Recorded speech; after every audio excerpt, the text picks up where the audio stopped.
സാത്താൻ അവനെക്കുറിച്ച് ചിന്തിക്കുമ്പോൾ നാം മനസ്സിലാക്കിയിരിക്കേണ്ട ഒരു കാര്യം വീണവനും വീഴിക്കുന്നവനുമാണ്.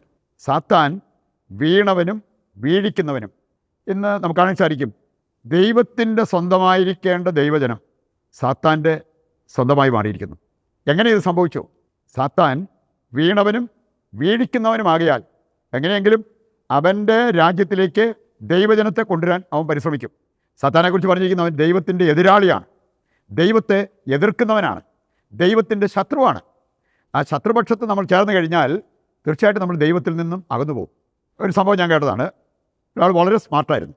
അവന് പഠിച്ചുകൊണ്ടിരുന്ന കാലത്ത് സ്മാർട്ടായിരുന്നത് കൊണ്ട് തന്നെ അവനിങ്ങോട്ട് പല സ്ത്രീകളിൽ നിന്നും വിവാഹത്തിനുള്ള ക്ഷണം പോലും കിട്ടിയതാണ്.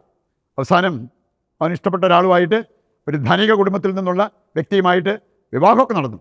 ഒരു കാലത്ത് വളരെ സ്മാർട്ടായിട്ട് ജീവിതത്തിൽ ഒരുപാട് വിജയങ്ങളുണ്ടായിരുന്ന അഭിമാന നിമിഷങ്ങളായിട്ട് അവൻ കണ്ടിരുന്ന പല സംഭവങ്ങളുണ്ട്. പക്ഷെ ഇന്ന് അദ്ദേഹം പറഞ്ഞത്, ഞാൻ ഇന്ന് മദ്യത്തിന്, പുകവലിക്ക്, അങ്ങനെയുള്ള പല കാര്യങ്ങൾക്കും അടിമയാണ്. അതുകൊണ്ട് തന്നെ കുടുംബത്തിൽ സന്തോഷമോ സമാധാനമോ ഇല്ല. ഭാര്യയ്ക്ക് എന്നെ ഉൾക്കൊള്ളാനോ എൻ്റെ മക്കൾക്ക് പോലും എന്നെ സ്നേഹിക്കാനോ പറ്റാത്ത ഒരവസ്ഥ. ഇതിൻ്റെ എല്ലാം കാരണം എൻ്റെ ഈ സ്വഭാവമാണ് എന്നെനിക്കും അറിയാമെന്ന്. ഒരു കാലത്ത് നല്ല കഴിവും സാമർഥ്യവും വിജയവും എല്ലാം ഉണ്ടായിരുന്നൊരു വ്യക്തി അവസാനം എവിടെ എത്തി നിൽക്കുന്നു?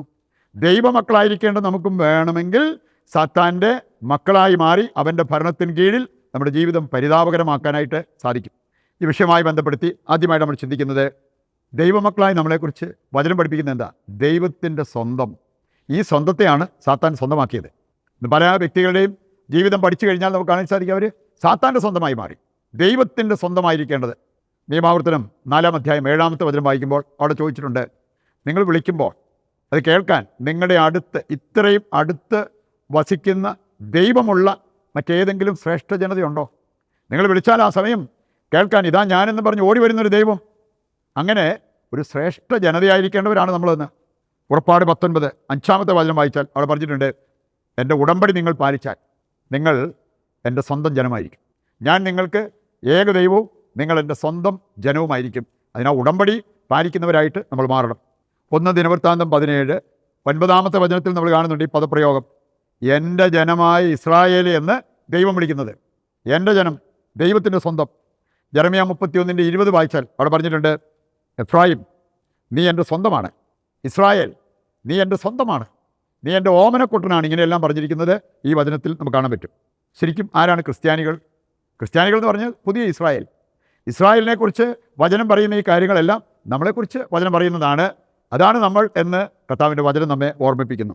രണ്ടാമതായിട്ട് നമ്മൾ ചിന്തിക്കുന്നത്, എഫ്രായിമിൻ്റെ പാപം, ഇസ്രായേലിൻ്റെ ഉപജാപങ്ങൾ എന്നൊക്കെ പറഞ്ഞിരിക്കുന്ന വചനഭാഗങ്ങളുണ്ട്. ഈ വചനഭാഗങ്ങൾ നമുക്ക് തരുന്നത്, നമ്മുടെ ജീവിതത്തിൽ ഇങ്ങനെയുള്ള വീഴ്ചകൾ സംഭവിച്ചു കഴിഞ്ഞാൽ ദൈവത്തിൻ്റെ സ്വന്തം സാത്താൻ്റെ സ്വന്തമായി മാറും. ഇനി ഈ പാപം ചെയ്യാതിരുന്ന ദൈവത്തിൻ്റെ സ്വന്തമായിട്ട് നമുക്ക് തുടരാൻ പറ്റും. ജെറമ്യാ 2:13 അവിടെ പറഞ്ഞിരിക്കുന്നത്, എൻ്റെ ജനം 2 തിന്മ പ്രവർത്തിച്ചു. കർത്താവ് പറയാണ്, എൻ്റെ ജനത്തിന് പറ്റിയ തെറ്റ്, ജീവജലത്തിൻ്റെ ഉറവയെ അവർ ഉപേക്ഷിച്ചു, വെള്ളം സംഭരിക്കാൻ ശക്തിയില്ലാത്ത പൊട്ടക്കിണർ അവർ കുഴിച്ചു. ദൈവത്തെ വിട്ടിട്ട് അന്യദൈവങ്ങളിലേക്ക് നമ്മൾ പോകുമ്പോൾ നമുക്ക് സംഭവിക്കുന്നത് എന്താണെന്ന് വചനം കൃത്യമായിട്ട് നമ്മെ ഓർമ്മിപ്പിക്കുക. യെശയ്യാ 7:8-ാമത്തെ വചനം എടുത്താൽ, ദൈവത്തെ പരീക്ഷിച്ചതിനാൽ എഫ്രായിം ഛിന്ന ഭിന്നമാക്കപ്പെടും. കർത്താവ് പറയാണ്, എഫ്രായിം നീ ഇത്ര വർഷത്തിനകം ഛിന്ന ഭിന്നമാകും. എന്താ കാരണം? ദൈവത്തെ നീ പരീക്ഷിച്ചത്. യെശയ്യാ 9:10-ാമത്തെ വചനം എടുത്താൽ അവിടെ നമ്മൾ കാണുന്നുണ്ട്, അഹങ്കാരം, ഔദ്ധിത്യം ഇസ്രായേലിൻ്റെ പാപമായിട്ട് അവിടെ എടുത്തു പറഞ്ഞിരിക്കുന്നതാണ്. ഹോസിയ 4:17 വായിച്ചാൽ അവിടെ പറഞ്ഞിട്ടുണ്ട്, എഫ്രായിം വിഗ്രഹങ്ങളെ പുണർന്നു. എഫ്രായിം ചെയ്ത ഒരു തെറ്റ് ഇവിടെ പറഞ്ഞിരിക്കുകയാണ്, വിഗ്രഹാരാധനയിലേക്ക് പോയി. ഹോസിയ 7-ാം അധ്യായം ഇവിടെയാണ് നമ്മൾ കാണുക, ഇസ്രായേലിൻ്റെ ഉപജാപങ്ങൾ എന്ന തലക്കെട്ടിൽ കുറേ കാര്യങ്ങൾ അവിടെ പറഞ്ഞിട്ടുണ്ട്. ഇങ്ങനെയുള്ള പാപങ്ങൾ നമ്മുടെ ജീവിതത്തിൽ വരുമ്പോൾ ദൈവത്തിൻ്റെ സ്വന്തമായിരിക്കേണ്ട നമ്മൾ സാത്താൻ്റെ സ്വന്തമാകുന്നു. അവന് നമ്മുടെ മേൽ ഒരാധിപത്യം ഉണ്ടാകുന്നു എന്നുള്ളത് നമ്മൾ തിരിച്ചറിയണം. എന്തൊക്കെയായിരുന്നു ഇസ്രായേലിൻ്റെ ഉപജാപങ്ങൾ? ഹോസിയ 7-ാം അധ്യായം കൃത്യമായിട്ട് നമ്മളെ പഠിപ്പിക്കുന്നുണ്ട്. അധ്യായം ഒന്ന് വായിച്ചാൽ മതി. ചില കാര്യങ്ങൾ പ്രത്യേകം അവിടെ എടുത്ത് പറഞ്ഞിട്ടുണ്ട്. അഴിമതി, അകൃത്യം, വ്യാജം, കൊള്ള, ദുഷ്ടത, വഞ്ചന, വ്യഭിചാരം, വ്യാജം പറച്ച്, നാവിൻ്റെ ഔദ്ധിത്യം, ഇതെല്ലാം ഇസ്രായേലിൻ്റെ ഉപജാപങ്ങളായിട്ട് അവിടെ പറഞ്ഞിരിക്കുന്നതാണ്. എന്നിട്ട് പറയാണ്, അവർ ദൈവത്തെ തൊട്ട് വിളിച്ചപേക്ഷിക്കുന്നില്ല.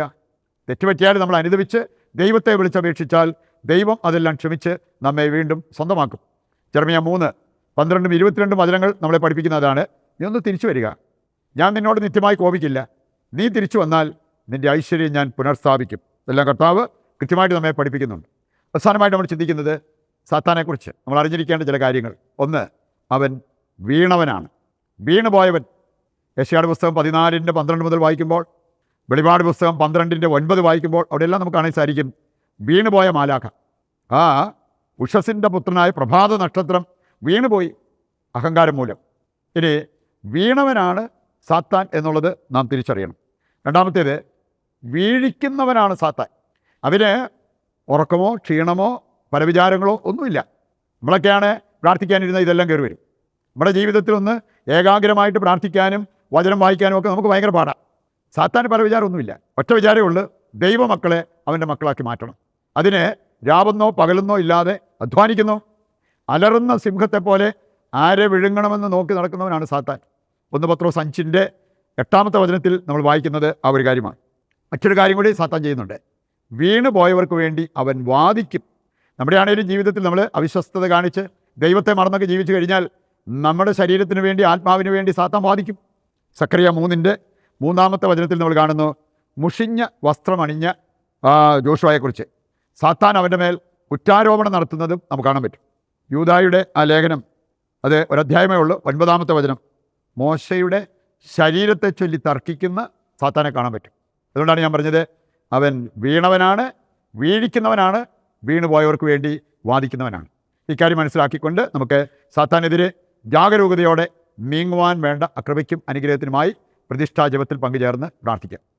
ദൈവവചനം കേട്ട് അനുഗ്രഹീതരായവരാണ് നാം. കൂടുതൽ അനുഗ്രഹം ലഭിക്കേണ്ടതിന് ദിവ്യകാരുണ്യത്തിൻ്റെ ആശീർവാദം സ്വീകരിക്കാൻ നമ്മൾ ഒരുങ്ങുകയാണ്. അതിനു മുന്നോടിയായിട്ട് ഇതിൻ്റെ എല്ലാ പ്രാർത്ഥനാ നിയോഗങ്ങളും ദൈവത്തിൻ്റെ കരങ്ങളിൽ നിശബ്ദതയിൽ നമുക്ക് സമർപ്പിക്കാം. നമ്മൾ ചോദിച്ചതെല്ലാം ദൈവം നൽകുന്നു എന്നുള്ള വിശ്വാസത്തോടെ താഴ്ന്ന സ്വരത്തിൽ കർത്താവിനെ സ്തുതിച്ചുകൊണ്ട് ദിവ്യകാരുണ്യത്തിൻ്റെ ആശീർവാദം ഏറ്റെടുക്കാം. യേശുവേ നന്ദി, ഹല്ലേലൂയ ഹല്ലേലൂയ. യേശുവേ നന്ദി. കർത്താവെ, ഞങ്ങളെ അനുഗ്രഹിച്ച് ആശീർവദിക്കണമേ. ഞങ്ങളുടെ എല്ലാ നിയോഗങ്ങളും അങ്ങ് നിറവേറ്റി തരികയും ചെയ്യണമേ. യേശുവേ നന്ദി, യേശുവേ സ്തുതി.